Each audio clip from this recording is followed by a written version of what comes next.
Hello दोस्तों, क्या हाल चाल। I hope you people are taking care of your health and I am doing great.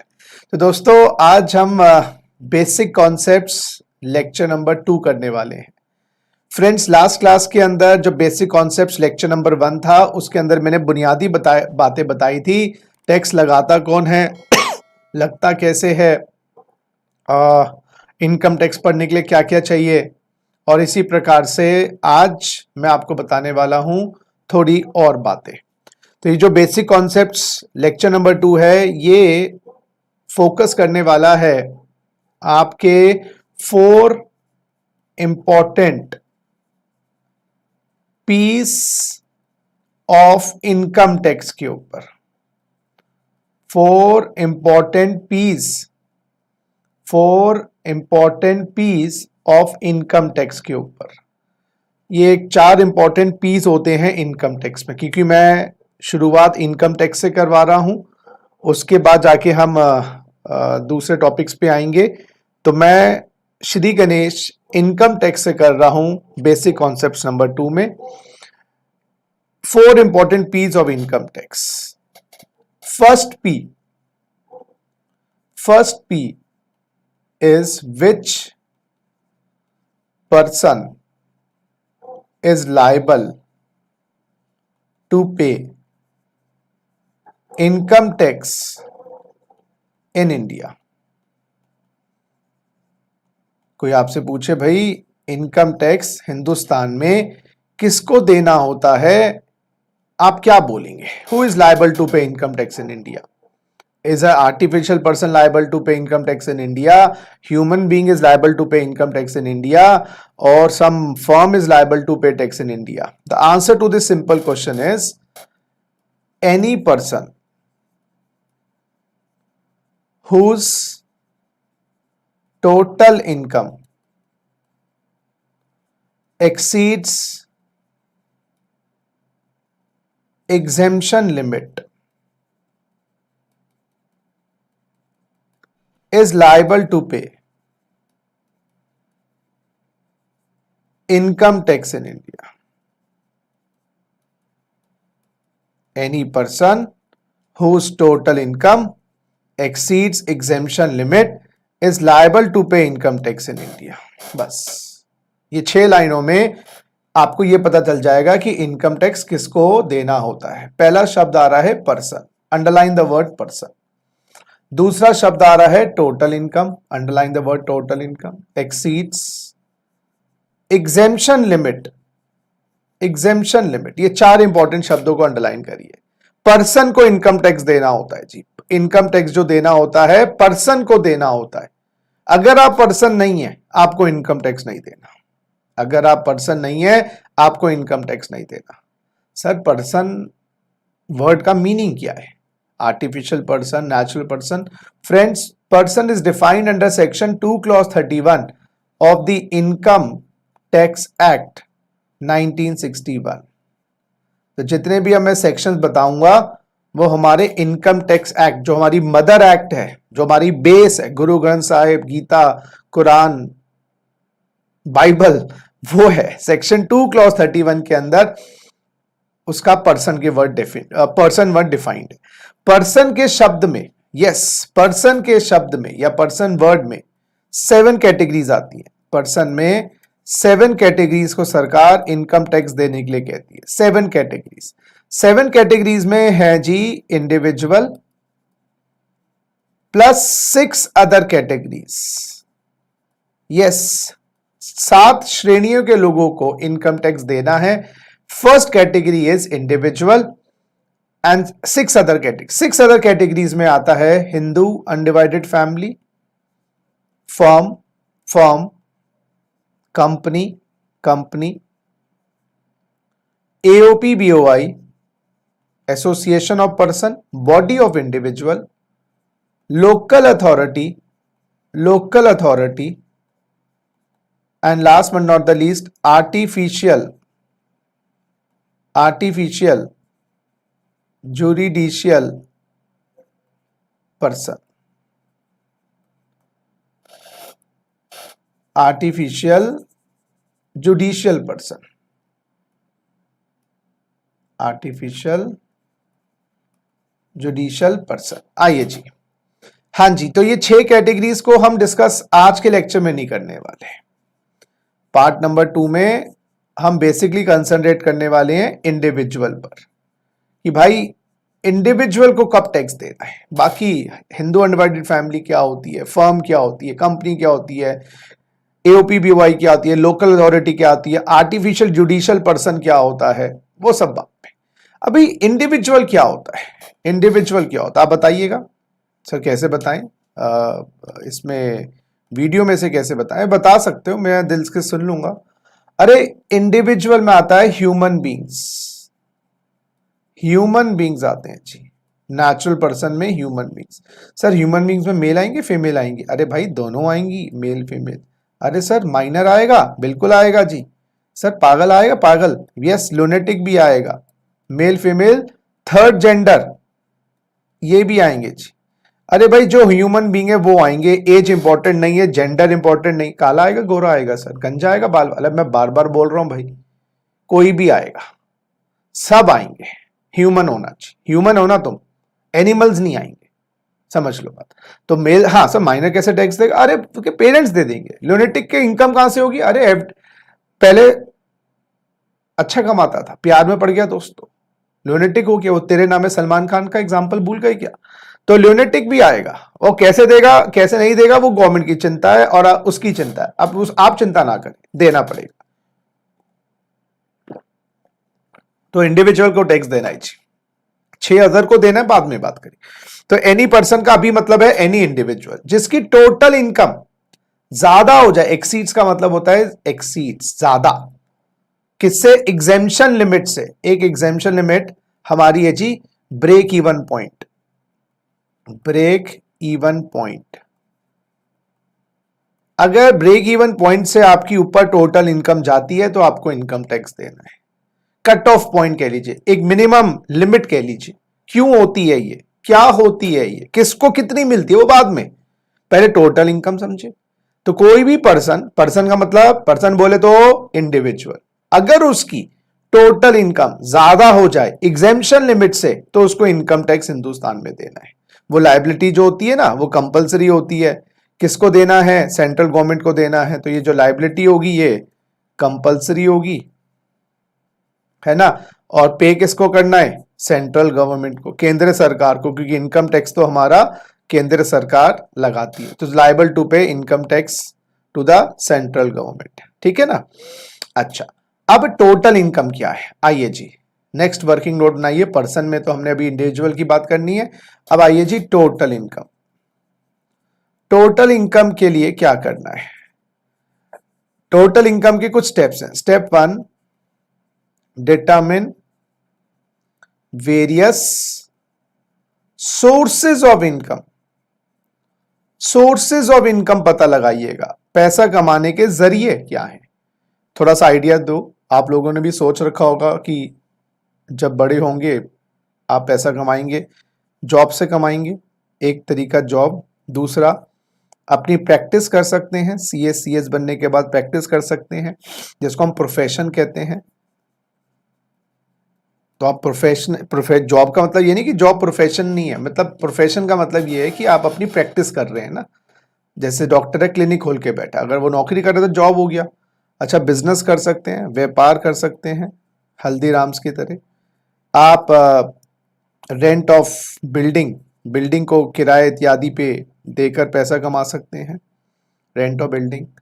आप rent of other assets, building को किराए के अलावा दूसरी एसेट्स भी किराए पे जा सकती हैं, जैसे ज्वेलरी हो गई, कपड़े हो गए। जैसे आजकल कपड़े किराए पे मिल जाते हैं, शादी ब्याह में लहंगा और क्या कहते हैं। मैं करोलबाग गया था दोस्तों, वहां पर लिखा था दूल्हे हम सजाते हैं, दूल्हे हम सजाते हैं। तो मैंने कहा भाई क्या होता है दूल्हे हम सजाते हैं? तो देखा वो रेंट की दुकान है, कपड़े वो शेरवानी और लहंगा इत्यादि बनते हैं, 1-1 लाख 2-2 लाख रुपए के बनते हैं। वो रेंट पे 10,000 रुपए दे देते हैं, और एक बार पहनने का दोस्तों मन नहीं करता ना, क्योंकि एक बार आपके साथ दुर्घटना हो गई है शादी की, तो उसके बाद दोबारा उसको उसी दुर्घटना याद आ जाएगी सारी, वही कौन याद करना चाहेगा।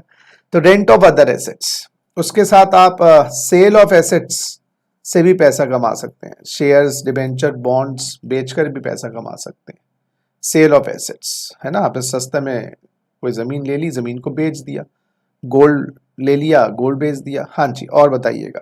अच्छा, इंटरेस्ट से भी पैसा कमा सकते हैं, ब्याज इत्यादि से। अच्छा, आप एग्रीकल्चर से भी पैसा कमा सकते हैं, खेती बाड़ी से। एग्रीकल्चर पे टैक्स लगेगा नहीं लगेगा वो बात की बात है, पहले ये तो देखेंगे कमाने के तरीके क्या हैं। और बताइए, और बताइए, मैं ही बताया जा रहा हूँ, वैसे आप तो क्या बताओगे। अच्छा, और डिविडेंड से, शेयर्स पे डिविडेंड मिलता है, आप डिविडेंड से भी पैसा कमा सकते हैं। अच्छा, आप कैजुअल इनकम से भी पैसा कमा सकते हैं। कैजुअल इनकम होती है आपकी लॉटरी, हाँ दोस्तों, बड़ी अच्छी आदत है, लगा लेना एक बार।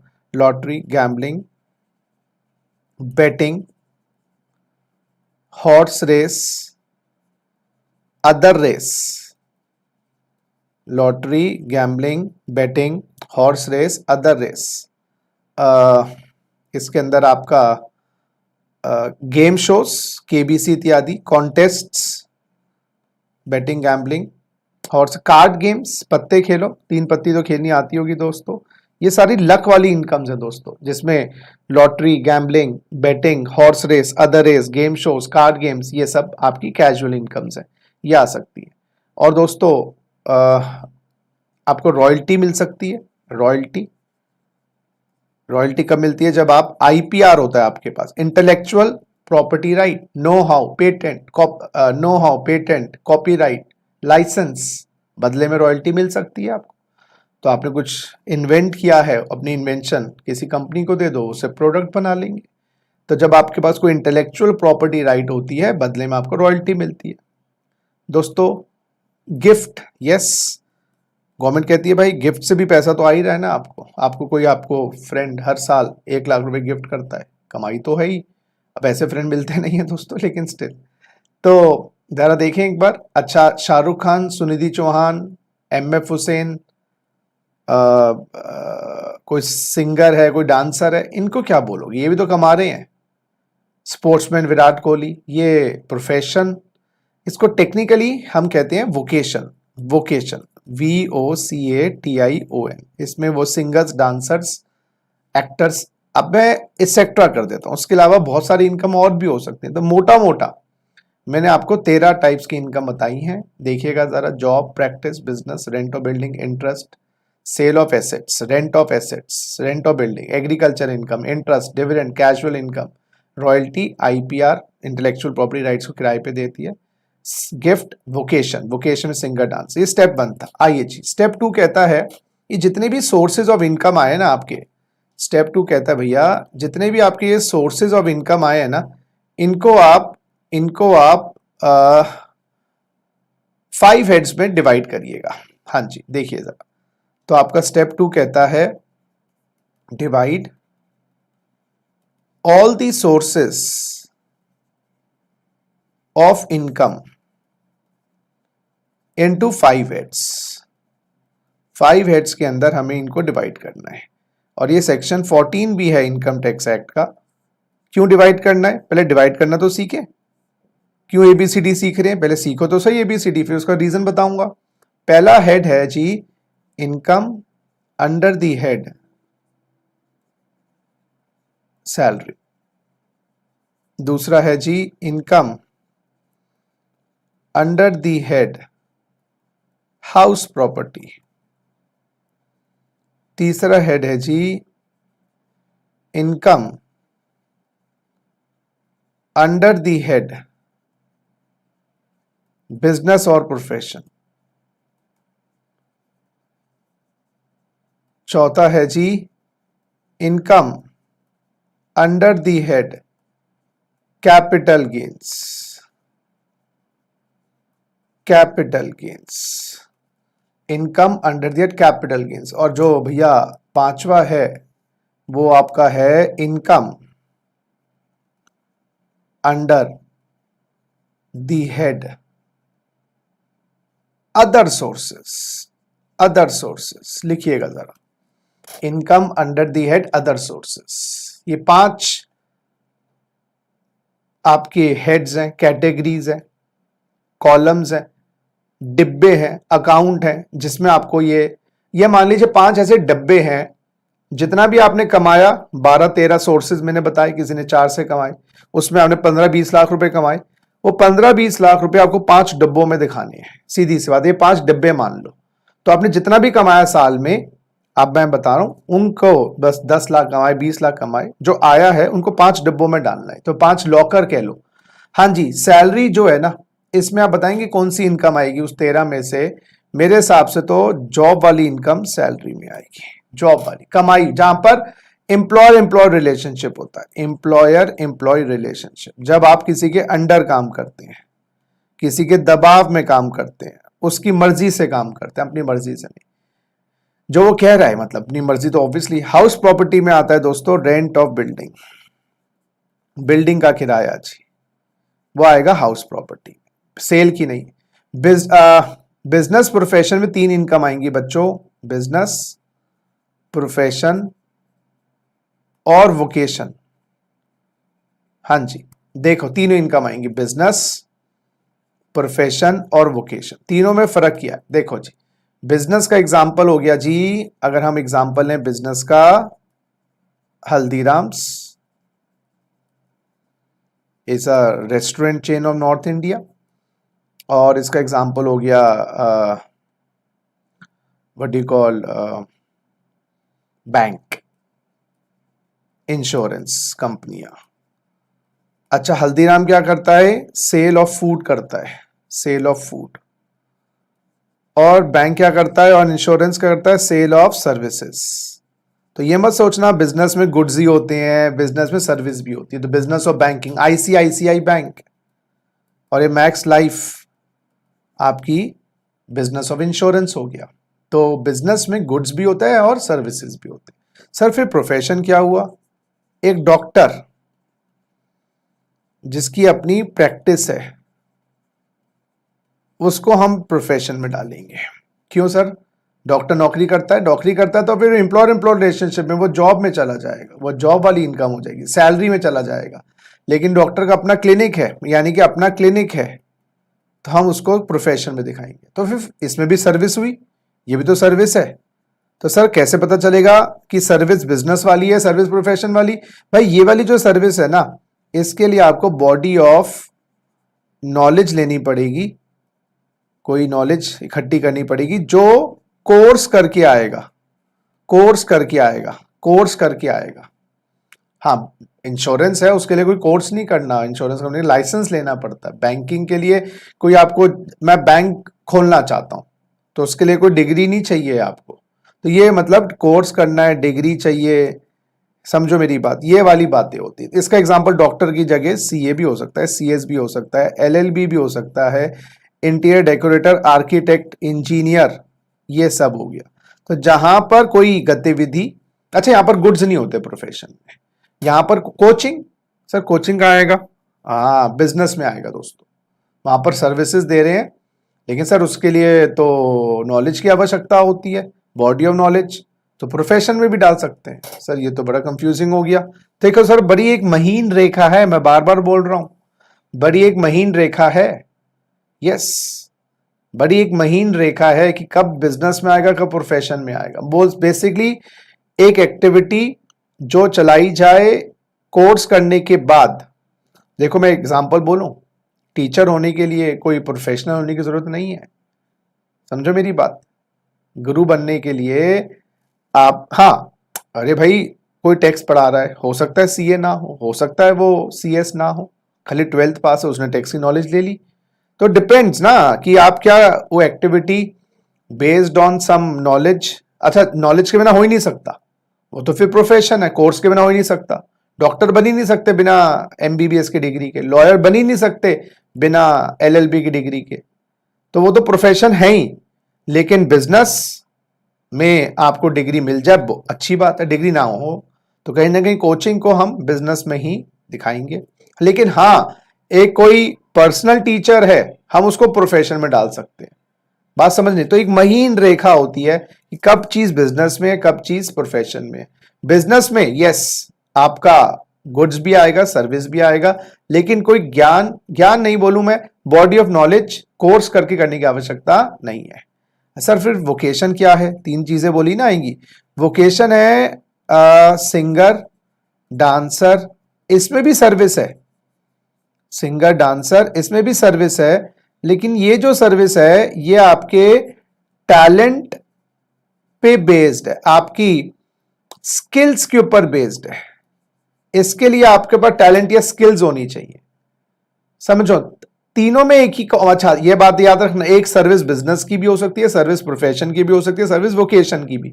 तो ये मत याद कर लेना कि बिजनेस में हमेशा सर्विसेज ही होती है। अच्छा, अब ये जो तीन बातें मैंने बताई, बिजनेस, प्रोफेशन और वोकेशन, अब ये बिजनेस, प्रोफेशन, वोकेशन, तीनों में एक कॉमन बात है। तीनों में बात क्या है? आप ओन मास्टर हैं अपने। हाँ, आप ओन मास्टर हैं, किसी पे डिपेंडेंट नहीं है। जब इनको जॉब में नहीं दिखाया गया, ना शाहरुख खान किसी पे डिपेंडेंट है, ना डॉक्टर जो क्लिनिक है वो किसी पे डिपेंडेंट है, ना हल्दीराम, ना इंश्योरेंस किसी पे डिपेंडेंट है। लेकिन अगर आप नौकरी करेंगे तो फिर वो सैलरी में चला जाएगा। तो बिजनेस और प्रोफेशन के अंदर, बिजनेस और प्रोफेशन के अंदर याद रखिएगा कि आप अपने बलबूते अपने मालिक होते हैं। तो बिजनेस प्रोफेशन में आप अपने मालिक होते हैं। अब बिजनेस में सर्विसेज और गुड्स दोनों होते हैं, प्रोफेशन में सर्विसेज ही होती हैं, और वोकेशन के अंदर सर्विसेज ही होती है। फर्क ये है, सर्विस टैलेंट बेस्ड है वोकेशन, सर्विसेज कोर्स बेस्ड है profession, services non course based है बिजनेस, और गुड्स तो बिजनेस में आता ही है। तो इसमें आ गया जी तीन एक्टिविटी जहां पर अपने मालिक है। कैपिटल गेन में क्या आएगा?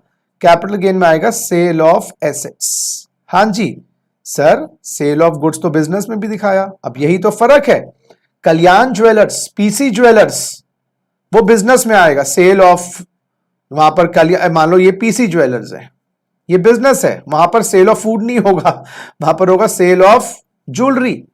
तो जो ज्वेलरी बेच रहा है, ज्वेलरी बेच रहा है वो बिजनेस हो गया, ज्वेलरी बेच रहा है वो बिजनेस हो गया। फिर वो सेल ऑफ एसेट्स नहीं है, क्योंकि उसके लिए, सुनिएगा बात, क्योंकि उसके लिए फूड स्टॉक है। हल्दीराम के लिए फूड स्टॉक है, ऐसे ज्वेलरी पीसी ज्वेलर्स के लिए स्टॉक है, स्टॉक इन ट्रेड। तो स्टॉक इन ट्रेड को बेचोगे तो वो सेल ऑफ एसेट्स नहीं माना जाता, क्योंकि वो रेवेन्यू एसेट्स है। तो बिजनेस में आपकी बेचने का काम है, अगर हिंदी में बोले ना, बेचने बेचने का काम है। लेकिन अगर शाहरुख खान ज्वेलरी बेचे, बात समझने की कोशिश करिएगा, या आप और मैं कोई ज्वेलरी बेचे, तो वो कैपिटल एसेट है हमारे लिए, क्योंकि उस पर कैपिटल एक्सपेंडिचर किया गया, वो कैपिटल गेन में आएगी। तो याद रखिएगा, sale of assets, sale of assets. एक और एग्जांपल, डीएलएफ वाले फ्लैट बेचे, डीएलएफ वाले फ्लैट बेचे, कहां जाएगा भाई? बिजनेस। आप और हम फ्लैट बेचे, कहां जाएगा? कैपिटल गेन में। तो कैपिटल गेन के अंदर याद रखिएगा कैपिटल एसेट्स हैं जिनको बेचने का आपका काम नहीं है। तो गवर्नमेंट रेवेन्यू इनकम पे भी टैक्स लगाती है और गवर्नमेंट कैपिटल इनकम पे भी टैक्स लगाती है। अच्छा, और जो इनकम्स इन चार हेड्स में नहीं आई वो सारी की सारी इधर दिखा दीजिएगा। अच्छा, जरा देखें अदर सोर्स में कौन कौन सी इनकम्स आई। हमने अभी 13 इनकम्स की बात करी थी, आइए जी जरा देखिएगा अदर सोर्सेज में कौन कौन सी इनकम आएंगी।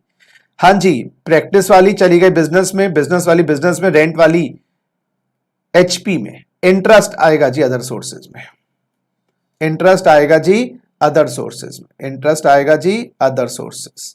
एग्रीकल्चर इनकम अदर सोर्सेज, वो अलग बात है, टैक्स लगेगा नहीं लगेगा बाद में देखेंगे। Dividend other sources, casual income other sources, casual income other sources, royalty other sources अगर ये आपका बिजनेस ना हो तो, gift other sources, gift other sources.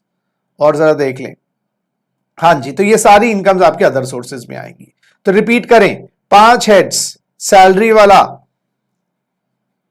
Job, house property वाला, रेंट और building, business profession, vocation, PGBP. अच्छा, इसको हम पीजीबीपी भी कहते हैं, प्रॉफिट और गेन्स फ्रॉम बिजनेस और प्रोफेशन, प्रॉफिट और गेन्स फ्रॉम बिजनेस प्रोफेशन।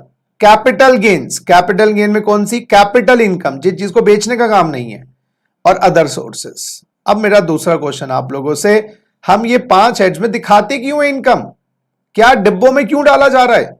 अरे बिग बाजार गए हो ना, सामान लेते हैं ना, ट्रॉली में रखते हैं ना, पैकिंग करते हैं ना, घर आके सेग्रीगेट करते नहीं करते? घर आके सारे सामान को, कोई किचन का सामान है, कोई कमरे का सामान है, कोई लिविंग रूम का सामान है, कोई ड्राइंग रूम का सामान है, सब अलग अलग जगह डिस्ट्रीब्यूट करते हो। इसी प्रकार से जब हम कमाई करते हैं, जब हम पैसा कमाते हैं, गवर्नमेंट कहती है उनको सेग्रीगेट करो। क्यों? क्योंकि हमें इनकम निकालनी है सैलरी की, हमें इनकम निकालनी है हाउस प्रॉपर्टी की, हमें इनकम निकालनी है बिजनेस प्रोफेशन की, हमें इनकम निकालनी है कैपिटल गेन की, हमें इनकम निकालनी है अदर सोर्सेस की। तो हमें हर हेड की इनकम निकालनी है। और इनकम जो होती है दोस्तों, इनकम जो होती है याद रखिएगा, वो होती है रेवेन्यू, दोबारा रिपीट कर रहा हूं, रेवेन्यू माइनस एक्सपेंसेस, उसको इनकम कहते हैं। जो रेवेन्यू होती है दोस्तों वो होता है आया, जो पैसा आया है, और जो एक्सपेंसेस होते हैं वो व्यय, जो खर्च हो गए हैं, और जो इनकम है वो है आय। आय कर है दोस्तों, आय कर। रेवेन्यू है आया, एक्सपेंसेस है गया, इनकम है बच गया, वो आय है। तो सैलरी की इनकम पे टैक्स है, तो यानी कि सैलरी जो मिली उसमें से खर्चे घटा के इनकम आएगी। ऐसे हाउस प्रॉपर्टी की इनकम पे टैक्स है। हाउस प्रॉपर्टी से जो आया, किराए पे दी, 50 लाख रुपए किराए पे दिए पूरे साल का, लेकिन 50 लाख का इनकम कोई है। जो बदमाश था टेनेंट, तोड़ दी चीजें, रिपेयर करवाई है, मरम्मत करवाई है, मेंटेनेंस के खर्चे नहीं होते क्या? तो 20 लाख रुपए तो मेंटेनेंस के लग गए, 30 लाख की कमाई हुई। बिजनेस प्रोफेशन में कंप्यूटर बेचे 50 लाख के, भाई खरीदे नहीं होंगे, बनाए नहीं होंगे, बेचने के खर्चे नहीं होंगे, तो 40 के तो खर्चे हो गए, कमाई 10 है। कैपिटल गेन में सोना बेचा 1 लाख का, खरीदा 80 का, 20 की इनकम हुई। ऐसे ही आपका अदर सोर्सेज में, तो हर हेड में इनकम निकालनी है। जैसे 5 सब्जी बनाने के लिए पांचों के प्रोसेस अलग अलग होते हैं, हर इनकम को निकालने के लिए उसका प्रोसेस अलग है, क्योंकि हर इनकम में या हर अमाउंट में एक्सपेंसेस अलग अलग होते हैं। नौकरी वालों के खर्चे अलग हैं, बिल्डिंग के किराए वालों के खर्चे अलग हैं। आप अपने घर के हिसाब से रहते हो ना, अपने घर में, मेरे घर में रहोगे तो मेरे घर के हिसाब से रहोगे। मैं आपके घर 2 दिन आगे रहने, मैं आने नहीं वाला, मैं याद रखना। लेकिन हो सकता तुम बुला लो, सर हमारा गेस्ट रूम बना हुआ है पर आप 2 दिन हमें पढ़ा भी देना, तो भाई मुझे आपके रूल्स के हिसाब से रहना पड़ेगा। जो आप खाओगे वही खाना पड़ेगा, जो खिलाओगे वही खाना पड़ेगा। बात समझने की कोशिश करो, समझ गए ना? तो वही मैं कह रहा हूं। ऐसे ही कैपिटल, तो हर हेड के खर्चे अलग अलग हैं, तो गवर्नमेंट क्या करती है, खर्चे माइनस करती है। अच्छा, इसलिए हम 5 हेड में डिवाइड करते हैं कि जो पांचों हेड का अमाउंट आया है उसमें से इंजेक्शन लगाना है, और वो इंजेक्शन अलग अलग है, हर बीमारी का इंजेक्शन अलग अलग होता है। तो इसलिए हम सेग्रीगेशन करते हैं इनकम का 5 हेड्स में, तो सेग्रीगेशन करते हैं। अच्छा, सैलरी के जो खर्चे हैं या इनकम निकालने का प्रोसेस है वो याद रखिएगा 15 से 17 सेक्शन में है। सैलरी के इनकम निकालने का प्रोसेस 15 से 17 में है। हाउस प्रॉपर्टी का 22 से 27 में है, 22 से 27 लिखिएगा, 22 से 27। बिजनेस प्रोफेशन का 28 से लेकर 44 में है, 28 से लेकर 44 में है। कैपिटल गेन का 45 टू 55 ए है, कैपिटल गेन का 45 टू 55 ए। अदर सोर्सेज के सेक्शन, अदर सोर्सेज के 56 टू 59 है, 56 टू 59 है। तो आपको करना क्या है, कमाई को जितनी भी कमाया 10, 12, 20 लाख रुपए वो इकट्ठा करिए और उसमें से माइनस करिए, उसमें से माइनस करिए खर्चे। यस, उस हेड के जो भी खर्चे हुए हैं वो माइनस करिएगा, और खर्चे माइनस करने के बाद, खर्चे माइनस करने के बाद इनकम निकालिएगा। बात समझ आ गई? और इनकम पे हमें टैक्स लगाना है। तीसरा स्टेप, स्टेप 3, अब आपको पांचों की जब निचोड़ आ जाएगा, पांचों का जब जूस आ जाएगा, 2 एडजस्टमेंट्स करनी है, 2 एडजस्टमेंट्स करनी है। एक एडजस्टमेंट्स क्लबिंग ऑफ इनकम, एक एडजस्टमेंट क्लबिंग ऑफ इनकम, और दूसरी adjustment set off losses, set off losses. Clubbing की सेक्शन है 60 to section 64, set off losses के सेक्शंस हैं 70 टू 80। वैसे 65 ज्यादा है, लेकिन हम 64 तक मेन समझते हैं। क्लबिंग क्या चीज है, तू प्यार है किसी और का, तुझे देखता कोई और है। भाई दूसरे की इनकम आपकी इनकम में जोड़ देते हैं, क्यों जोड़ते हैं, किन परिस्थितियों में जोड़ते हैं, वो मैं क्लबिंग में बताऊंगा, अभी नहीं। तो दूसरे बंदे की इनकम आपकी इनकम में जोड़ दे। और सेट ऑफ लॉसेस में आपको अगर दिल्ली में बिजनेस किया 5 करोड़ की कमाई हुई, यूपी में बिजनेस किया, 3 करोड़ का नुकसान हुआ, तो सरकार इतनी निर्दयी नहीं है कि 5 करोड़ पे टैक्स दो। सरकार कहती है 3 करोड़ घटा लेना 5 करोड़ में से, रिमेनिंग पे टैक्स देना। तो लॉसेस सेट ऑफ हो जाते हैं, लॉस सेट ऑफ हो जाता है। तो ये 2 एडजस्टमेंट्स करनी है, ये हमारे 2 चैप्टर्स भी आएंगे। तो क्लबिंग में क्या होता है, किसी और की इनकम आपकी इनकम में जोड़ते हैं। क्यों जोड़ते हैं, कैसे जोड़ते हैं, बताऊंगा। सेट ऑफ में नेगेटिव लॉसेस। अब आप क्या करिएगा, एडजस्टमेंट्स करने के बाद स्टेप 4 में सम टोटल कर दीजिएगा 5 हेड्स का, सम टोटल ऑफ 5 हेड्स कर दीजिएगा, which is known as gross total income. Sum total of 5 heads is known as gross total income. 5 head का टोटल जीटीआई कहलाता है। अब उस जीटीआई में से, हां जी, अब 5 हेड का टोटल करना है। मैंने क्या किया, कमाई करी, खर्चे माइनस किए, 5 डिब्बों का निचोड़ प्रॉफिट निकाला, 2 एडजस्टमेंट्स लगाई, इंजेक्शन लगाए, 5 का total GTI, gross total income. अभी हमें चाहिए टोटल इनकम, इसमें से रिड्यूस करो deductions under section 80C to 80U। Sir ये क्या है, बेसिकली ये आपकी ना इन्वेस्टमेंट्स हैं, इंसेंटिव्स हैं, जो गवर्नमेंट कहती है आप अपने पैसे का निवेश करो।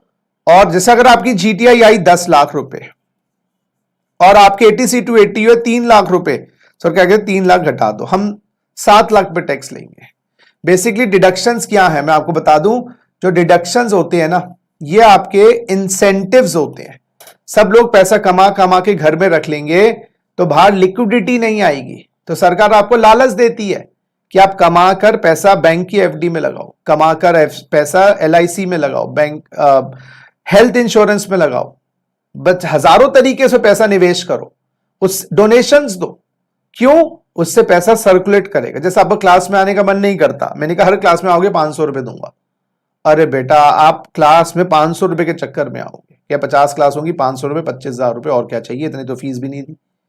तो डिडक्शंस इंसेंटिव, सरकार को तो नुकसान है डिडक्शन देके, क्योंकि डिडक्शन से सरकार की इनकम टैक्स कम होता है। कौन कहा कोई नहीं, मार्केट में पैसा तो आ जाता है, मुझे पैसा 500 रुपए देकर नुकसान है, लेकिन फायदा यह है कि आप बच्चे पढ़ना स्टार्ट कर दिए। अब step 6 is known as balance amount is known as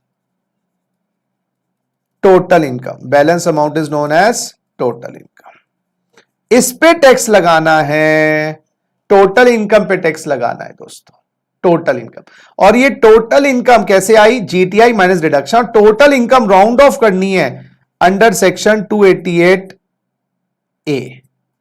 sir कैसे राउंड ऑफ करनी है, अगर टोटल इनकम आई 2,85,855 रुपए 55 पैसे, सरकार कहती है ये क्या इनकम है, इसको राउंड ऑफ करो, पैसा को इग्नोर कर दो, और 285,860 लास्ट डिजिट अगर 5 या 5 से ज्यादा है, 85 855 है ना, तो 856 857 858 859 860 हो जाएगा। 854 है, 853 है, 852 है, 851 है, तो 850 हो जाएगा। तो लास्ट डिजिट पैसा इग्नोर कर देना, पैसा इग्नोर कर देना, 80 पैसे 90 पैसे हो। 5 और मोर है तो next multiple of 10, last digit 5 और मोर है तो नेक्स्ट मल्टीपल ऑफ 10 पर राउंडिंग ऑफ है, नेक्स्ट मल्टीपल ऑफ 10। और अगर लास्ट डिजिट लेस देन 5 है तो prior multiple of 10, prior multiple of 10। तो पैसा इग्नोर कर देना, लास्ट डिजिट अगर 5 या 5 से ज्यादा है तो आपको next multiple of 10, last digit अगर 5 से कम है तो प्रायर। एक और एग्जांपल देखिए, अगर 2,85,854 आया तो 285,850, 56 पैसे भी थे इसमें, अरे भाड़ में गए 56 पैसे। अच्छा एक और एग्जांपल देखिए, 2,85,855 वो तो ले लिया ना, 858 तो 285,860। तो पैसा इग्नोर कर देना जी, लास्ट डिजिट अगर 5 या 5 से ज्यादा है तो next multiple of 10, last digit अगर 5 से कम है तो प्रायर मल्टीपल ऑफ 10। ठीक है, ये हो गया जी टोटल इनकम। अब टोटल इनकम को किससे कंपेयर करना है, यस देखिए जरा, टोटल इनकम को कंपेयर करना है एग्जेम्पशन लिमिट से। तो ये जो टोटल इनकम है ना, ये इनकम टैक्स ने एक फिगर निकाला है।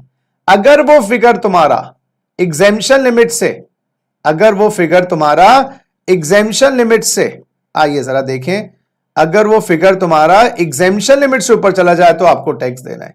तो वो एग्जेम्पशन लिमिट क्या है, जरा लिखें, एग्जेम्पशन लिमिट क्या है।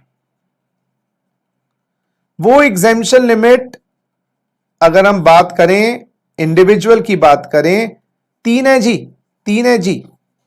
एक है जी वेरी सीनियर सिटीजन, एक है जी सीनियर सिटीजन, और एक है जी अदर इंडिविजुअल।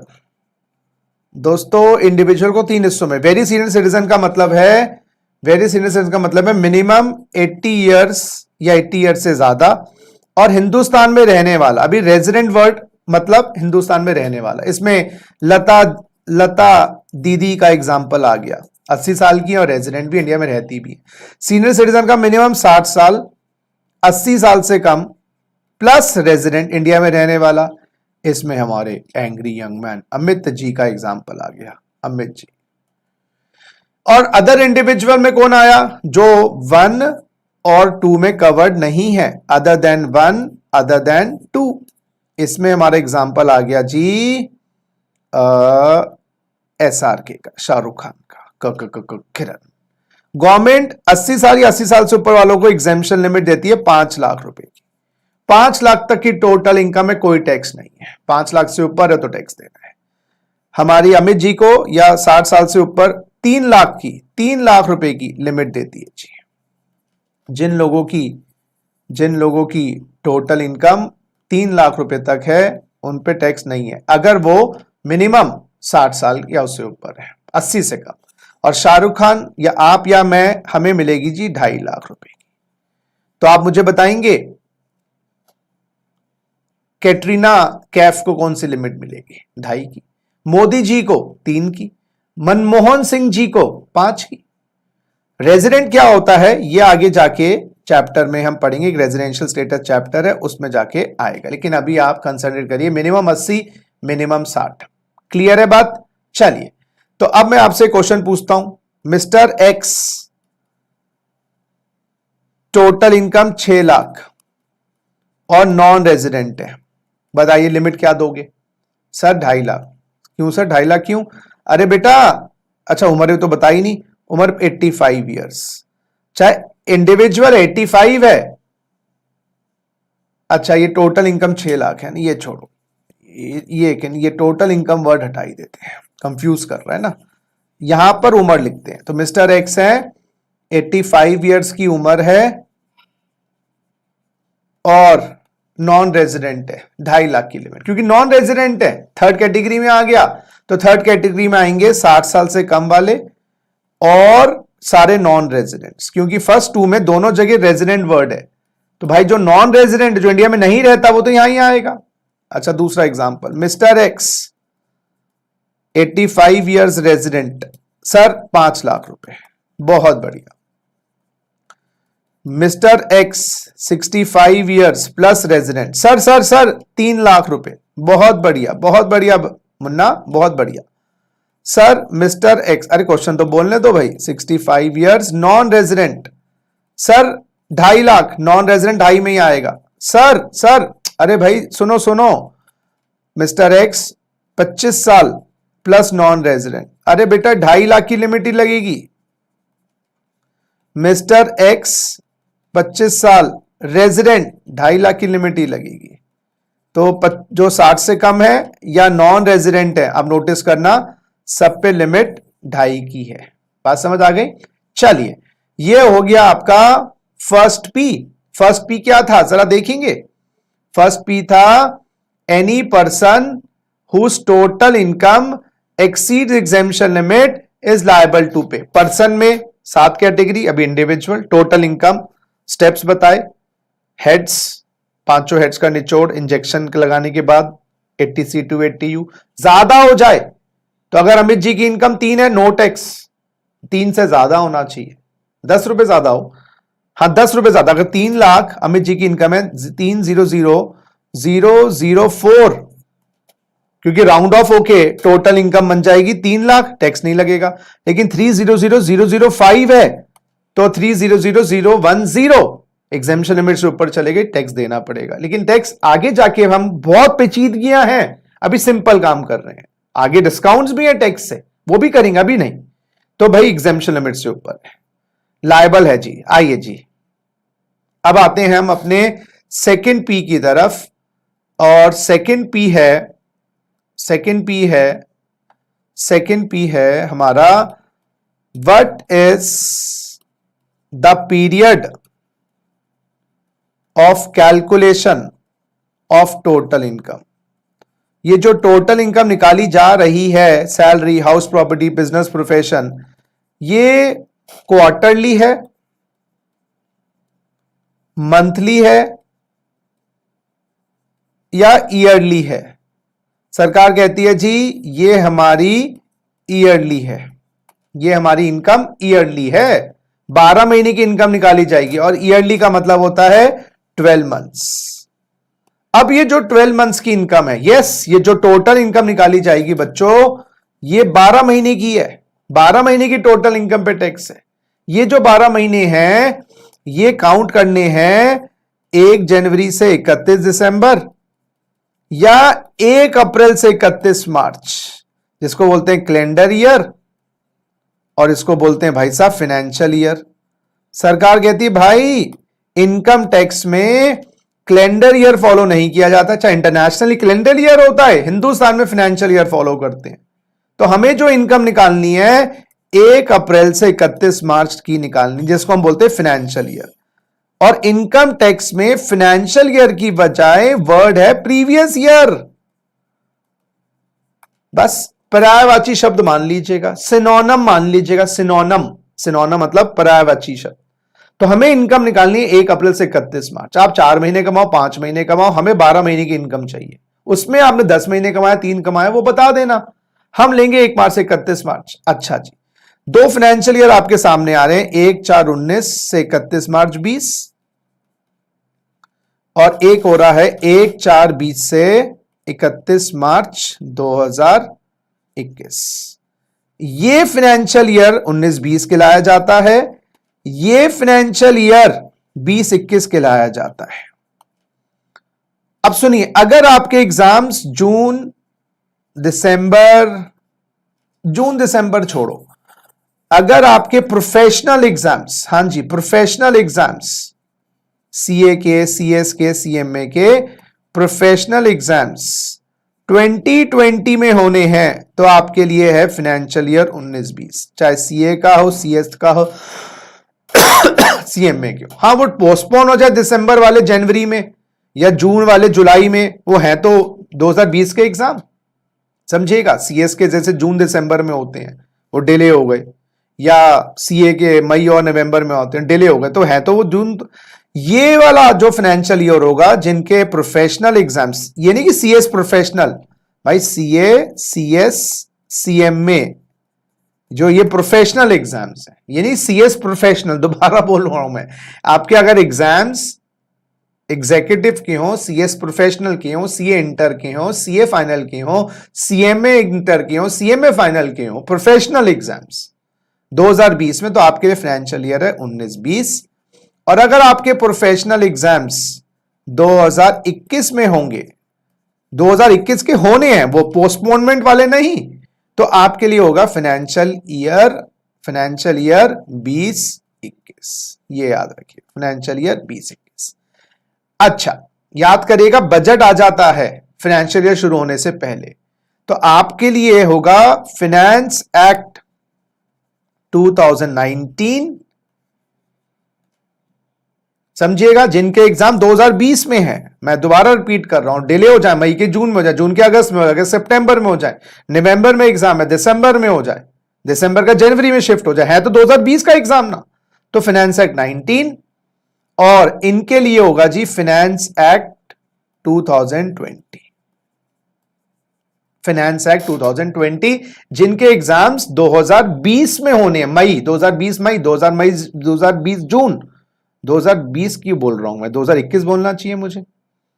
हाँ, जिनके, एक सेकेंड दोस्तों, एक सेकेंड, हाँ, जिनके एग्जाम 2021 में होने हैं, 2021 मई, 2021 जून, 2021 दिसंबर, 2021 नवंबर, उनके लिए फाइनेंस एक्ट 20 है। तो दोबारा से रिपीट करो, ये चार्ट देखते रहो भैया, घूरते रहना इस चार्ट को।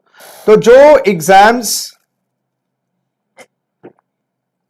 जिन लोगों के 19-20 में है, सॉरी 2020 में एग्जाम्स है, जनवरी से दिसंबर के बीच में डिले हो जाए फाइनेंशियल ईयर 19-20, और जिन लोगों के एग्जाम्स 2021 में होने हैं, अभी 2021 आया भी नहीं है, 21 में होने हैं, वो डिले वाले नहीं, ड्यू वाले, उनके लिए 2021 फाइनेंस एक्ट 20। क्लियर है, समझ आ गई बात? अच्छा, बीकॉम के एग्जाम जो होते हैं उनमें एक साल पीछे होता है। बीकॉम के एग्जाम में 2020 में जो होने हैं वो फाइनेंशियल ईयर 18-19 है, और बीकॉम के एग्जाम अगर 2021 में होने हैं उसमें 19-20 है। ठीक है, तो आप अपना लेवल देखिएगा और उसके हिसाब से पढ़ाई करिएगा। जो लेक्चर्स आपको मिलेंगे वो आपके लिए बने हैं, लेकिन मैं ओवरव्यू सारा बता देता हूं आप लोगों को। क्लियर है? चलिए, ये हो गया जी प्रीवियस ईयर। तो दूसरा क्वेश्चन जो दूसरा पी था, what is the period of calculation of total income? बाबा रे बाबा, टोटल इनकम है 12 महीने की, और 12 महीने अप्रैल से मार्च, जिसको बोलते हैं फाइनेंशियल ईयर, और फाइनेंशियल ईयर प्रीवियस ईयर। तो अगर तुम दोस्तों तुम्हारे लिए प्रीवियस ईयर कौन सा है? 2020 के एग्जाम वालों के लिए प्रीवियस ईयर 19-20, और 2021 के एग्जाम वालों के लिए प्रीवियस ईयर 20-21, और बीकॉम का एग्जाम है 2020 में तो 18-19, और 2021 में एग्जाम है तो 19-20। क्लियर है? वैसे याद रखेंगे इन बात को। तो 2020 में एग्जाम है प्रीवियस ईयर 19-20, 2021 में एग्जाम है प्रीवियस ईयर 20-21। दोबारा रिपीट कर दूं, 2020 के एग्जाम 21 में हुए तो 19-20 ही लगेगा, या फिर अगर डिले इतने हो गए 8-8 महीने 9-9 महीने, फिर इंस्टीट्यूट बताएगा, सीएस इंस्टीट्यूट बताएगा। तीसरी इंपॉर्टेंट बात, third P, what is the period in which return and tax is deposited? What is the period in which return and tax is deposited? दोस्तों, इसको समझाने के लिए मैं अपने दोस्त रामलाल का एग्जांपल लेता हूं, जिसने एक दुकान खोली लाजपत नगर में 1/4/19 को, और उसने मुझे एज अ सीए रखा कि गुप्ता तू अच्छा दोस्त है मेरा, मेरे सारा टैक्स का काम तू करियो। तो मैं 1/4/19 को उसने बिजनेस कमेंस किया। दोस्तों, मैं उसके पूरे साल की इनकम निकालना चाहता हूं प्रीवियस ईयर 19-20 की। तो मैं कब निकाल पाऊंगा? साल खत्म होने से पहले, साल खत्म होने के बाद? सर साल खत्म होने के बाद। तो उसका 31 मार्च 20 साल खत्म हुआ, मैं पहुंच गया 1/4/20 को। क्या मैं 1/4/20 को उसकी इनकम निकाल सकता हूं? हां, अगर वो मुझे सारे 19-20 के रिकॉर्ड्स, कागज, bills, ledger, cash book, bank account statement, investments मुझे दे दे, मैं वो टोटल इनकम निकालूंगा दोस्तों। वैसे जैसे मैंने बताया था, मैंने को कितना कमाया? 20 लाख आए, 18 के खर्चे हुए, क्लबिंग किया, सेट ऑफ किया, डिडक्शन, और मैंने उस बंदे की टोटल इनकम निकाली 10 लाख रुपए। रामलाल की उम्र है 35 साल और रेजिडेंट है। बताइए रामलाल को इनकम टैक्स देना है या नहीं? इंडिविजुअल है, 2.5 लाख से ऊपर है, टैक्स लगेगा। और मैंने टैक्स निकाला, अभी आपको टैक्स निकालना सिखा ही नहीं है, वो बेसिक कॉन्सेप्ट 3 में सिखाऊंगा। और टैक्स निकाला मैंने उसका 1,17,000 रुपए। ये कैसे आया ये आप सीखेंगे आगे। सरकार कहती है अगर 10 लाख की कमाई है, अपनी बीबी को 5 लाख दे रहे हो, हमें भी 1,17,000 दो। ये कैसे आया? कंप्यूटेशन आपको सिखाऊंगा मैं, आपको बेसिक कॉन्सेप्ट 3rd लेक्चर, जो इसके बाद वाला लेक्चर है, टैक्स। अब ये टैक्स गवर्नमेंट के पास जमा करवाना है, सेंट्रल गवर्नमेंट को जमा करवाना है। कैसे? बैंक में जमा होता है जी टैक्स बैंक में जमा होता है। कैसे? ऑनलाइन होता है, यस, उसको बोलते हैं ई पेमेंट, ये भी तरीके में बताऊंगा। और मैनुअल पेमेंट, अरे भाई जैसे दुकान पे जाके shopping, manual shopping, online shopping Amazon के तरह, ये बैंक में भी होता। उसके बाद एक काम और करना, आप फाइल करेंगे इनकम टैक्स रिटर्न, मैं फाइल करूंगा इनकम टैक्स डिपार्टमेंट में। ये रिटर्न क्या चीज होती है? इनकम टैक्स रिटर्न ये बताने के लिए कि हमने कितना कमाया, क्योंकि दोस्तों सुनिए, जब टोटल इनकम निकाली गई ना, सरकार ने कोई हस्तक्षेप नहीं किया। टैक्स निकाला गया, सरकार ने हस्तक्षेप नहीं किया। जब जमा करवाया, हस्तक्षेप नहीं, गवर्नमेंट को पता तो लगे कितना किया। अब ये जो रिटर्न है ये भी ई फाइलिंग के माध्यम से और मैनुअल फाइलिंग। अब मैनुअल फाइलिंग तो बहुत रेयर केस में रह गई है, लेकिन हम कर सकते हैं। वो किसके लिए होगा, वो एक चैप्टर आएगा रिटर्न का, वो बताऊंगा। तो ये 4 काम एज अ चार्टर्ड अकाउंटेंट, अगर वो खुद कर सकता, खुद भी कर सकता था, मुझे करने हैं 4 काम, अगले साल करने हैं, कमाई का अगला साल 31 मार्च 21 तक। इस साल को हम नाम देंगे दोस्तों असेसमेंट ईयर 2021। असेसमेंट ईयर 2021 में 4 काम करने। तो 19-20 की जो कमाई है ना भाई, उसका टैक्स, उसकी कंप्यूटेशन, जैसे क्लास का काम घर में जाके होमवर्क के रूप में करते हो, वही समझो ना मेरी बात। तो आपका असेसमेंट ईयर है 2021। तो अगर आपका क्वेश्चन क्या था, what is the period in which return and tax is deposited. Return और टैक्स कौन से साल में जमा करवाना है, रिटर्न और टैक्स जमा करवाना है असेसमेंट ईयर में। असेसमेंट ईयर है बाद के 12 महीने, तो इट इज द फाइनेंशियल। तो अगर आपका प्रीवियस ईयर है 19-20, तो आपका असेसमेंट ईयर क्या हो गया 20-21।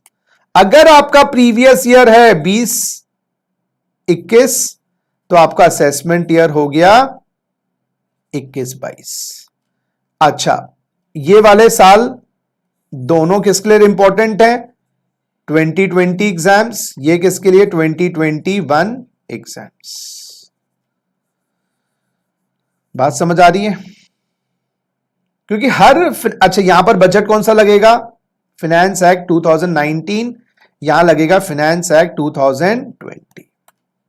अच्छा, अब आपसे मैं क्वेश्चन पूछता हूं, रामलाल की प्रीवियस ईयर 19-20 की टोटल इनकम बताओ 19-20 की टोटल इनकम। सर अगले साल आएगी 10 लाख। बिल्कुल सही, प्रीवियस ईयर 19-20 की टोटल इनकम, प्रीवियस ईयर 19-20 की total income 10 lakh. Assessment year 20-21 की इनकम बताओ। अरे बच्चों, असेसमेंट ईयर की तो 10 लाख ही है, क्योंकि असेसमेंट ईयर की तो इनकम होती नहीं, इनकम तो प्रीवियस ईयर की होती है। तो यानी कि असेसमेंट ईयर हाथी के दांत है जो दिखाने के हैं, उसका कोई वजूद नहीं है इनकम टैक्स में। ये कॉन्सेप्ट कंफ्यूजिंग के लिए है।